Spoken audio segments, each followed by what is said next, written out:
Bom dia, bem-vindos a mais uma edição do Falar Direito, o programa de Advocacia e Justiça do Jornal Económico. Desta vez, o nosso convidado esta manhã é Nuno Cerejeira Namora, especialista em Direito do Trabalho. É com ele que iremos falar sobre regras laborais que mudaram no último dia 1.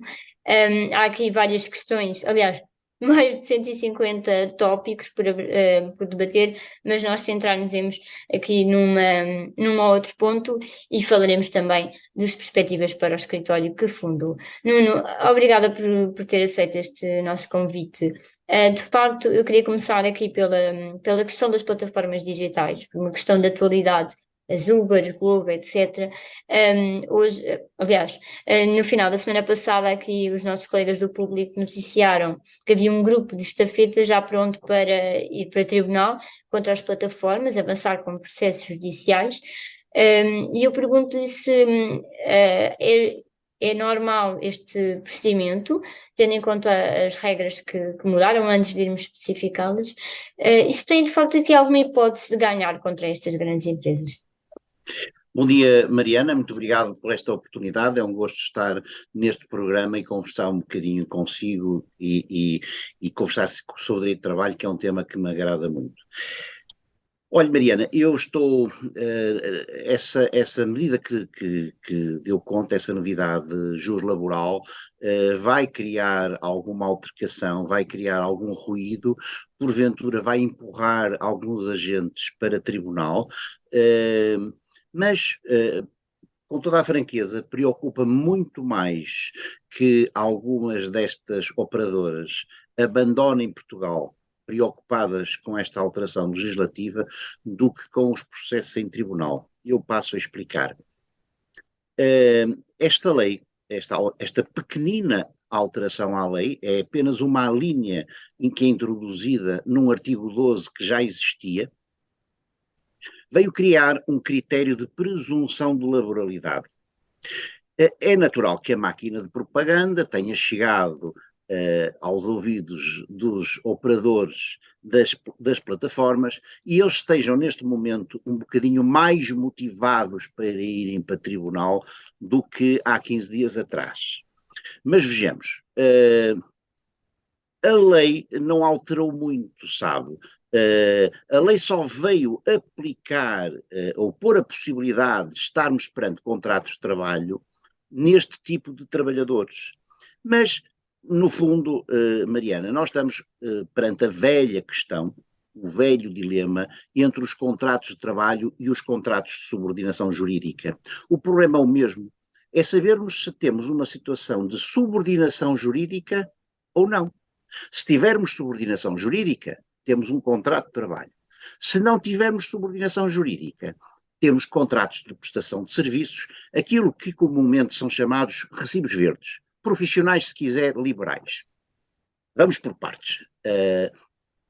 E muda o tema quando entender, ok, Mariana? É assim, nós não temos dúvidas que quando vamos a um arquiteto contratar um projeto para a nossa casa, ele não é nosso empregado, ele é prestador de serviços.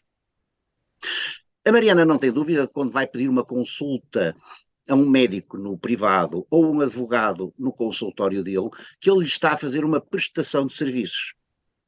Agora, e quando a Mariana pega num Uber Eats ou numa viatura da Uber, esse motorista será um prestador de serviços ou um trabalhador em relação à empresa, à plataforma para a qual a Mariana telefonou ou se ligou.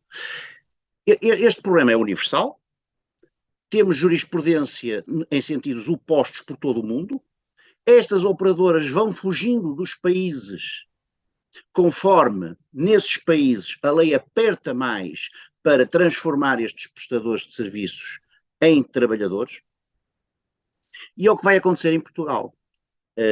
Se os funcionários, os colaboradores destas plataformas começarem a bombardear os tribunais com ações a ver reconhecido, ou a tentar ver reconhecido o seu vínculo, não como profissional liberal, mas como trabalhadores, temo que daqui a um ano, ou dois, ou três, quando saírem as sentenças, essas plataformas fujam daqui.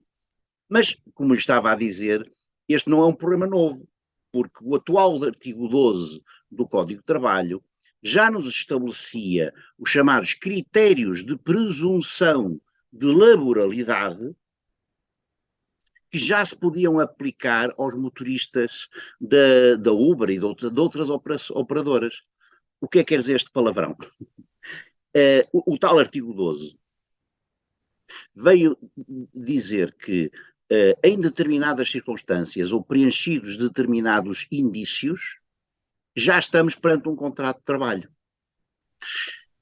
Se o local de trabalho é determinado pelo empregador, se o prestador de serviços não é o detentor dos instrumentos de trabalho, das ferramentas, se recebe à hora ou com uma determinada periodicidade e não em função de um resultado, se recebe ordens, se está perante uma dependência económica, chamemos-lhe a exclusividade, não é necessário verificarem-se estes indícios todos, mas verificando-se algum destes indícios, tendencialmente estamos perante um contrato de trabalho. E, portanto, como vê, o que o legislador foi introduzir aqui mais uma linha, dizendo o quê?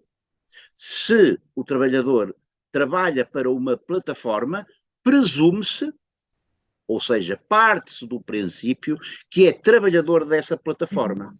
É Mas a evidente. ideia que tem vindo, pelo menos alguns juristas partilham, é que esta nova presunção de laboralidade é de alguma difícil aplicação e até de fiscalização. Pergunto se concorda e porque é que acha que surgem estas opiniões. Eu acho que é fácil provar a ligação entre o colaborador ou o trabalhador à plataforma. Isso acho que é fácil.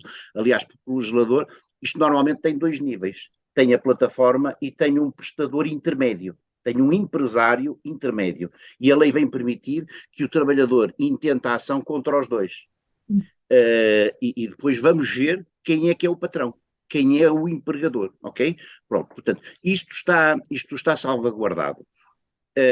Agora, vamos lá ver. Eu acho que existem as duas situações. Na prática, do que vejo, existem as duas situações. Existem prestadores de serviço verdadeiros, pessoas que trabalham não com dependência económica, trabalham esporadicamente e não querem ser trabalhadores, ou porque são estudantes, ou porque têm outras profissões e, portanto, não têm essa Eu acho subordinação. até que, se calhar, esse entupimento dos tribunais, dizendo assim, que mencionava há pouco, nem vai tanto acontecer apenas porque muitos veem. Não é essa a opção que querem. Não, Querem não, não. manter-se flexíveis. É Muitos, um estudo que diz isso. muitos desses trabalhadores ou colaboradores, primeiro, fazem isso em part-time, é um gancho, é um complemento. Segundo, é um intervalo, desempenham aquelas funções no intervalo para outra função, enquanto não arranjam um emprego noutra atividade que desejam. Bem, mas há outros que trabalham exclusivamente a tempo inteiro para essas plataformas. E para esses, sim, o legislador agora abriu a porta, escancarou-a, para serem considerados trabalhadores por conta de outrem. Mas, por outro lado, as plataformas, e algumas já o disseram publicamente, neste caso até foi a partir de uma denúncia do movimento, estão a integrar os motoristas, mas nas empresas que fornecem os carros. Claro. E não nas plataformas em si. Eu pergunto se à luz da lei isto está tudo é permitido. Vamos lá ver, o legislador não tem preferência pela integração como trabalhadores Uhum. subordinados nas plataformas ou nas empresas intermédias, as que prestam esse serviço. Eh, os trabalhadores também não têm preferência que seja numa ou seja noutras. Vai ser caso a caso que o juiz vai decidir de quem é que ele é empregado. Se é o dono da viatura ou se é da plataforma internacional que está a atuar aqui em Portugal. Tempo agora para um breve intervalo. Prosseguiremos já de seguida a discussão sobre a agenda do trabalho digno que entrou em vigor há praticamente um mês.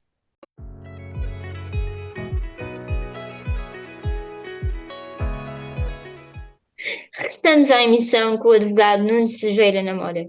Doutor Nuno, eu queria retomar uma declaração que disse no início que, de facto, este pode ser um problema para a saída destas plataformas de Portugal.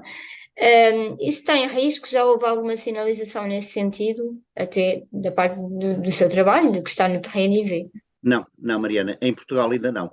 O que eu me referia era ao movimento que vimos noutros países onde isso aconteceu.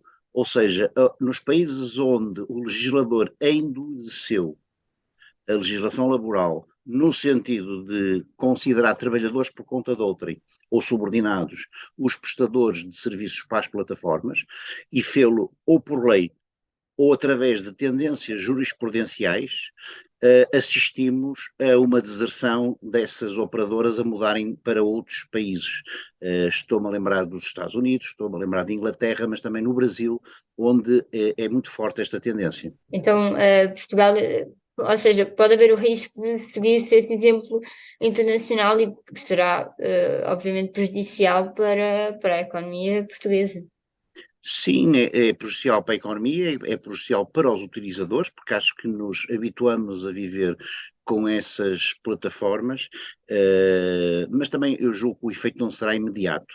Vamos ter que andar e monitorizar. Sabe que muitas vezes os tribunais têm o bom senso, de adaptar as leis à realidade, ok? E, portanto, acho que não é razão para entrarmos em pânico e para nos assustarmos.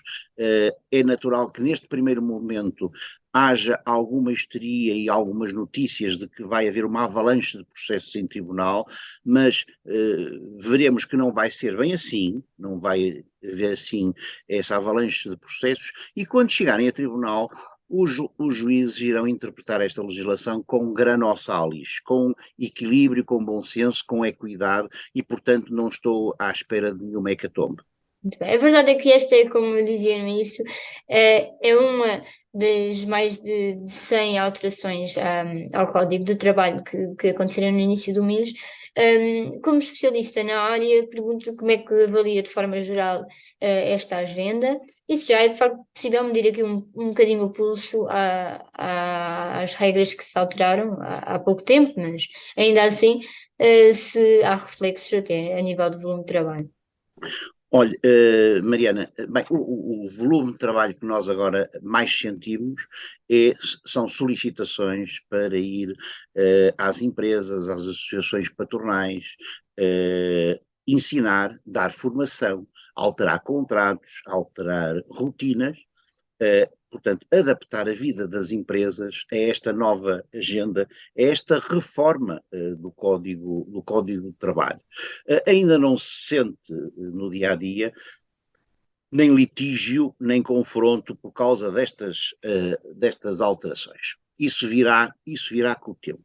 O que vem neste momento é bastante indignação da parte dos empregadores quando se começam a perceber do teor das alterações. Eu não sou Essa crítico. percepção ainda não existia, porque na verdade já vemos vindo a falar há bastantes meses sobre estas medidas. Não, eu já tinha essa sensação, eu acompanhei o No seu processo, caso, sim, era mais dos acompanhei, seus clientes. acompanhei o processo legislativo e vi qual ia ser a tendência, qual ia ser a tendência destas alterações legislativas. São muitas, a Mariana falou em 100, são cerca de 150 alterações, mexe-se em cerca de 20 institutos. E é muita coisa. Mas esta agenda tem dois problemas, depois podemos falar em mais pormenor sobre ele. Por um lado, é negativa e preocupa-me, porque há uma tendência exagerada de só conferir direitos aos trabalhadores, e nesta medida é desequilibrada, não teve em atenção o tecido empresarial e os problemas da nossa economia, já lá iremos. Por outro lado, este pacote é mau, não pelo que contém, mas pelo que esqueceu, pelo que deixou no tinteiro. Ou seja, havia muitas outras medidas que eu entendo que deveriam ser, podiam ser introduzidas, mas não esqueçamos, Mariana, isto é uma alteração ideológica também, quer dizer, é uma determinada maioria sociológica e política que aprovou esta legislação. E, portanto, ela reflete o pensar, o sentir dessa maioria. Agora, o que não deixo é de lhe dizer que é uma visão míope da realidade e da economia, até lhe diria que é uma visão de quem não está no mercado, quem não tem experiência profissional, quem não sabe o que é gerir uma empresa, criar postos de trabalho e criar riqueza, é que lança cá para fora uma quantidade tão grande de medidas desadequadas com a realidade. E pronto, agora podemos E ir o que para é que outro. falta entrar em vigor? Porque, na verdade, dessas mais de 750 não entraram todas. Foi a maioria, mas quais são aquelas que ainda faltam? Não necessariamente enumerar todas, mas as principais. Há algumas medidas que ainda não são de aplicação imediata, como, por exemplo, no teletrabalho. O legislador veio dizer que as despesas tidas em casa com o trabalhador quando estiver em teletrabalho irão ser suportadas pelo empregador. E essas medidas vão ser concretizadas agora em portaria. Uhum. E essa portaria que ainda não saiu, portanto. Mas isso, o problema não está aí. O problema não está aí. O Está no que problema falta, não é? Como dizia. sabe, esta alteração legislativa está norteada por uma grande bandeira, o combate à precariedade. Muito bem, todos concordamos e entendemos que se deve combater os contratos precários ou a falta de segurança no trabalho. É um desígnio constitucional, a Constituição da República manda. Agora, E um fator de competitividade do país, não é? apontou muito bem.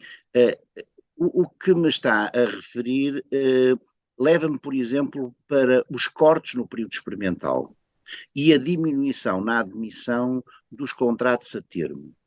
E eu pergunto, é melhor termos um contrato de trabalho a termo ou estarmos durante 2, 3, 4, 5 meses em período de experiência, ou é melhor não termos emprego?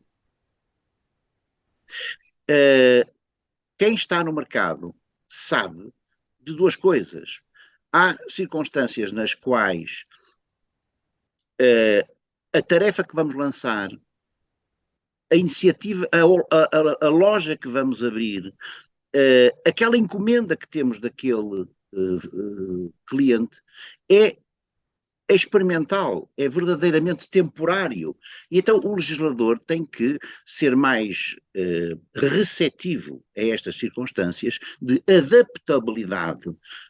Não, sabe, Mariana, eu parece-me que, com todo o respeito pelos funcionários públicos, que os tenho na família, parece-me que os senhores deputados acham que na iniciativa privada e nas empresas tudo funciona como no Estado. Como sabe, os funcionários públicos têm um emprego para a vida.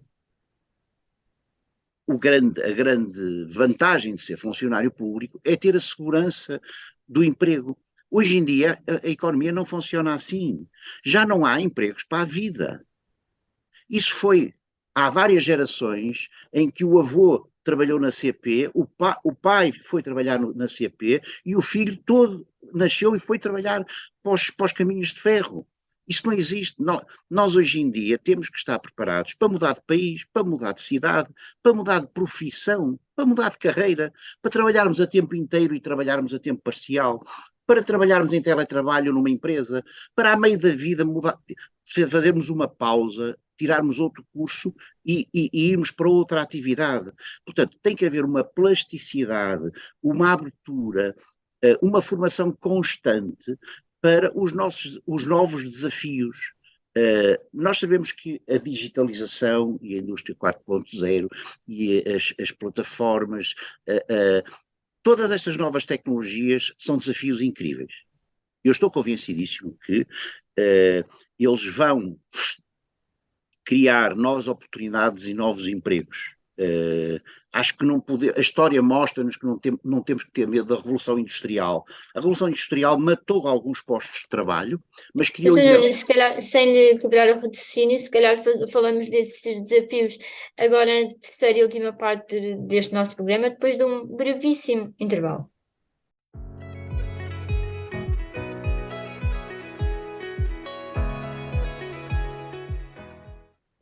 Chegamos à terceira e última parte do nosso Falar Direito. Estamos com o sócio cofundador da Cerejeira Namora, Marinho Falcão. Doutor Nuno, estamos aqui a falar desta nova digitalização, globalização que altera totalmente os modelos de trabalho e que, eventualmente, na sua opinião, esta agenda não a recebe de forma que deveria. Mas agora vamos falar do setor na qual opera, o da advocacia. Pergunto qual é a sua opinião sobre o setor neste momento e, de facto, aqui a vossa sociedade tem um plano de crescimento para 2023. Por onde é que irá passar essa estratégia? Por que áreas? Mariana, falando primeiro da profissão, estou muito preocupado com a minha profissão. Estou muito preocupado porque ela está a sofrer enormíssimas alterações, enormíssimas, e temo que muitos advogados não sobrevivam a estas mudanças. Como sabemos, por força de diretivas comunitárias, vão ser abertas a breve prazo as sociedades multidisciplinares. Vão também ser introduzidas alterações nos estágios dos advogados. Os estágios vão passar a ser obrigatoriamente remunerados ou pagos.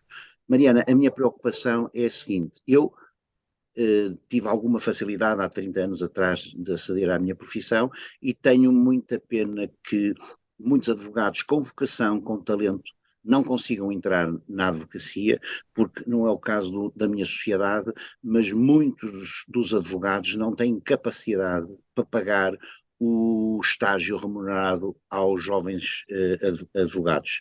É errado estarem a trabalhar sem receber, mas era melhor terem a porta aberta a esta profissão do que não terem acesso. Portanto, tenho esta preocupação. A par disto, nós já somos 35 mil. Eu, quando comecei, éramos 5 mil no país. Na altura éramos poucos, hoje somos demasiados.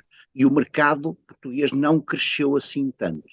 Então, o que é que me preocupa? Preocupa-me que um tecido da advocacia que é constituído essencialmente de advogados de prática isolada, e há excelentes advogados em prática isolada.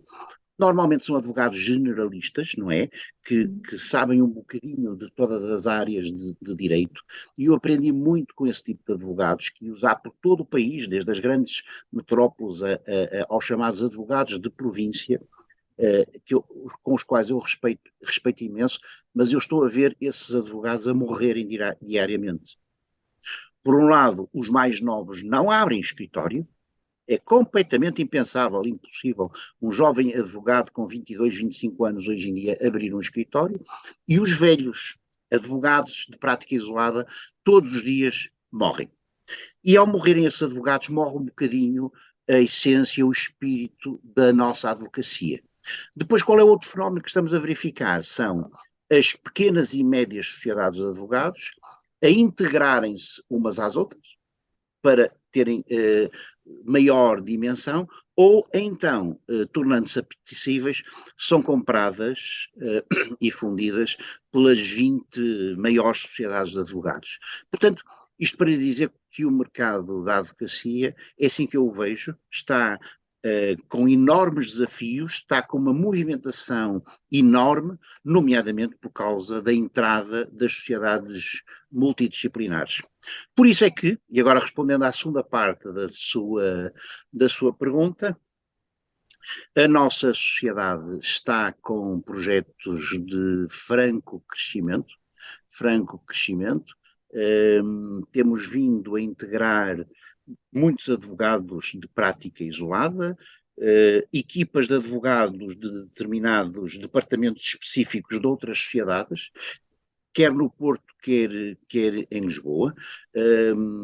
Este ano já devemos ter integrado entre 20 a 30 advogados e o ano ainda não acabou e, portanto, na segunda parte do ano. Mas também teve aqui uma saída grande no final do ano passado, pesos pesados da firma.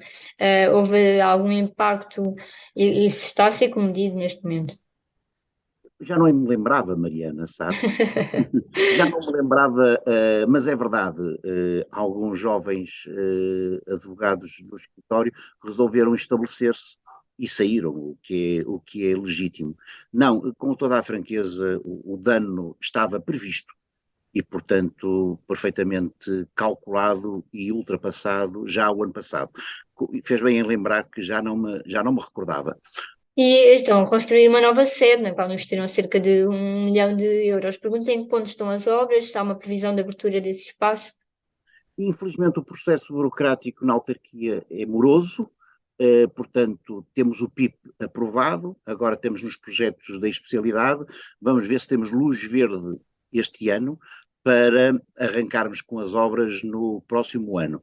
É realmente um projeto incrível para nós, porque vamos poder aumentar a nossa capacidade de pessoas de 70 para 150, com muito melhores condições de trabalho, mas essencialmente o nosso sonho é realmente o auditório, um anfiteatro que vamos ter para cerca de 100 pessoas, porque sabe que temos uma ligação muito grande à formação, à academia, temos uma instituição chamada Law Academy, e essa Law Academy precisa dessas instalações para dar a nossa formação interna, para dar formação aos nossos clientes e para a formação que nós damos nas universidades passar a ser ali ministrada.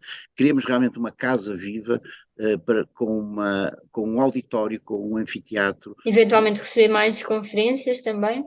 Exatamente, todos os dias a ser utilizado, queremos ter uma casa viva, uma casa cheia e partilhar a nossa sabedoria e dar formação à academia e à economia. E a vossa sociedade está no Porto, em Lisboa, eventualmente ilhas ou sul, está nos planos? Não, nós já estamos em Lisboa e estamos na Madeira. Por opção não fomos para outra ilha, nem para o Algarve. Porventura poderemos abrir novas instalações, mas fora do país. Em Lisboa, é como lhe disse, prevemos um crescimento de mais 30 pessoas no próximo ano e, portanto, vamos obrigatoriamente mudar de instalações em Lisboa a muito curto prazo. E já há alguma localização, ou algumas, na pole position, digamos assim? Sim, nós estamos no centro da cidade e, portanto, uma das possibilidades é ficarmos na mesma rua. A outra possibilidade é irmos para a Parque Expo, mas ainda estamos É uma fase preliminar. a medir as consequências de uma mudança dessa natureza. E no ano passado, como é que foi a faturação? Olha, O que é que fechamos nos há pode adiantar ou se é um tema tabu? Não, não, não, não, não, não. Sempre, sabe que sempre registamos as nossas contas na Ordem dos Advogados e, portanto, temos uma gestão interna e externa da maior transparência. Fechamos o ano com um crescimento de 8%, ou seja, atingimos os 5 milhões e 100 mil euros. Bem, e as previsões para este ano são manter esse crescimento, pelo menos a um dígito, ou Não, não. Sim, vai? sim, sim, temos que manter esse crescimento, mas o nosso objetivo é maior do que esse, Mariana. E já vamos a meio do ano e os números estão-nos a confirmar essas nossas expectativas. Sabe que às vezes não basta o aumentar a faturação. Interessante é faturar mais recebendo melhor, ou seja, tendo menores custos. E, portanto, também temos tido um esforço de poupança de energias e com maior margem de lucro, não é? E, portanto, não é Um só faturar. investimento na sustentabilidade. Exatamente. Não é só faturar que se ganha, também se ganha no que fica no final do dia. Mas sim, graças a Deus temos crescido muito e os nossos projetos são nesse sentido de um maior crescimento. E é com esta mensagem que chegamos, curiosamente, ao fim do nosso programa. Resta-me despedir de si, Dr. Nuno, e de si que nos acompanhou através das redes sociais, e plataformas de streaming do Jornal Económico. Continua a seguir as nossas notícias ao minuto em jornaleconómico.pt.